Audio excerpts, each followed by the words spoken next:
I need to feel you, Jerry. Show me the money. Jerry, you better yell. Show me the money. Show me the money. And Dr. Raj is actually joining us. He does this every Wednesday mornings. Morning, Doc. How are you? Morena, George, I'm Morena. How are you today? Not too bad, thank you. Now, I see there's been some AI chaos financially for, well, parts of New Zealand, I suppose, but really America and Australia's seen the effect. Yes, they have, George. In fact, yesterday and over the last 36 hours, a Chinese AI startup.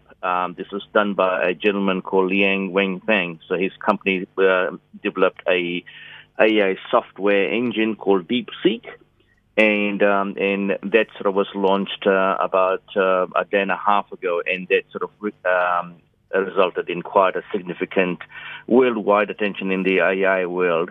And the amazing part was in US, especially with Donald Trump coming in, and he got Facebook, Meta, Elon Musk, all these heavyweights. They are spending trillions of dollars on AI. Now, the Chinese equivalent was made with less than $6 million worth of computing power.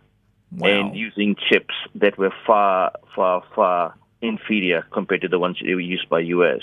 So this guy, I missed his name, and it's sort of like, you have a Māori name that's really hard to pronounce. Yeah. He's likely going to be a billionaire overnight, isn't he? Well, he likely will be, George. He likely will be. And they have actually released this in the world now. And so yesterday it was the most downloaded app of all, and had easily overcome apps like ChatGPT, which is OpenAI founded. So it's very popular, and that actually also caused them to temporarily shut down their download because there were so many users at one time. Wow. So this DeepSeek, is it the same as what you use with ChatGPT? Well, it's very similar, George. It's very similar. So it's computing power and its search engines and the ability to generate answers, especially to mathematical questions. It is very, very similar. If not slightly better, there's some areas where it does lack, unfortunately, because it's come from China. It is actually, some of the answers are censored, especially if you ask about the Chinese Communist government or things like the Tiananmen Square incident as well.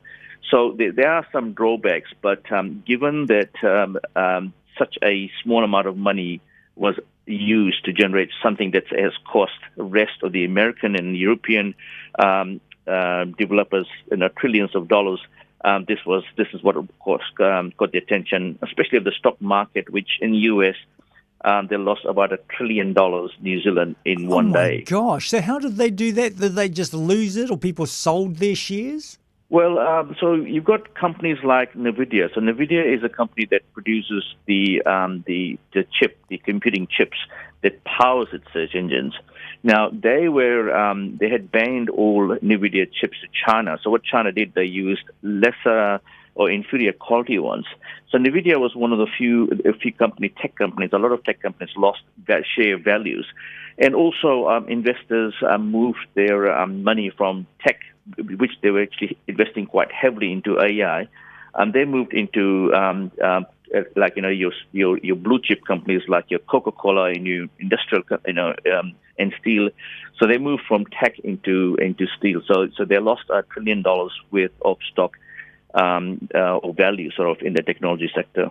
Oh, well, look, what does that actually mean for people like me that use ChatGPT? Should I actually go to the next one?